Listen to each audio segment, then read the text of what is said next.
वो 2 लाख की डिमांड करता है, तो कंपनी जब उसके इंटरव्यू लेती है, उसकी अंडरस्टैंडिंग को चेक करती है, उसको 2 लाख देने पे भी तैयार हो जाती है।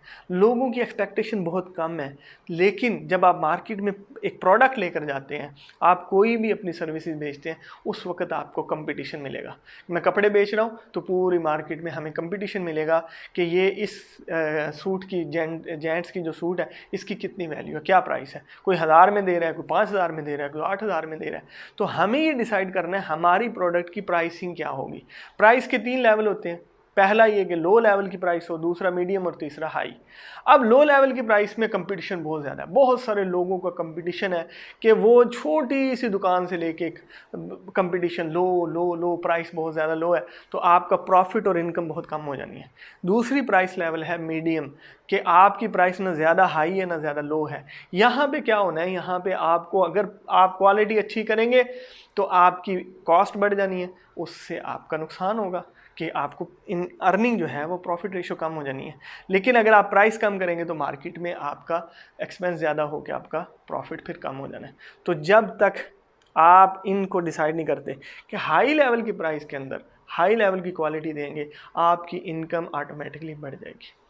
तो अब पर्सन के बाद क्या था, हमारी प्राइस थी और हमारी प्रोडक्ट थी। अब हमारे पास जो है चौथा पॉइंट है, वो है प्लेस। हमने अपनी प्रोडक्ट या सर्विसेज को किस प्लेस पे लेकर जाना है, कहाँ पर हमने इसको डिस्प्ले देना है।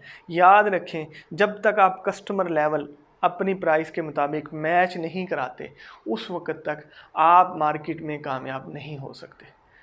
अगर मेरी डिग्री, मेरा एक्सपीरियंस, मैं जॉब लेने जा रहा हूँ, मार्केट के लेवल पर जो डिमांड कर रही है इंडस्ट्री, जो एक कारपोरेट को चाहिए, अगर मेरी डिग्री उससे मैच नहीं होगी, जो अंडरस्टैंडिंग में यहाँ से ये वाली डिग्री, पेपर वाली डिग्री नहीं, यहाँ वाली डिग्री मेरी उसके साथ मैच नहीं होने वाली, वो हमें एक्सेप्ट नहीं करेगा। इसी तरह जब हमारी प्रोडक्ट की प्लेस, कोई मटेरियल है, जब तक हमारी प्लेस वो हम डिसाइड नहीं करेंगे, या हमने हाई एंट्री के लिए लेकर जाना है या हमने ये मीडियम लोगों में लॉन्च करनी है, उस वक्त तक, और किस जगह पे हमने इसको प्लेस कराना है, कौन सी शॉप पे, मॉल पे, लो लेवल पे, किस मार्केट में हमने इसको लेकर जाना है, उस वक्त तक भी हमारी सेल्स नहीं बढ़ेगी, और सेल्स नहीं बढ़ेगी तो इनकम भी नहीं बढ़ेगी।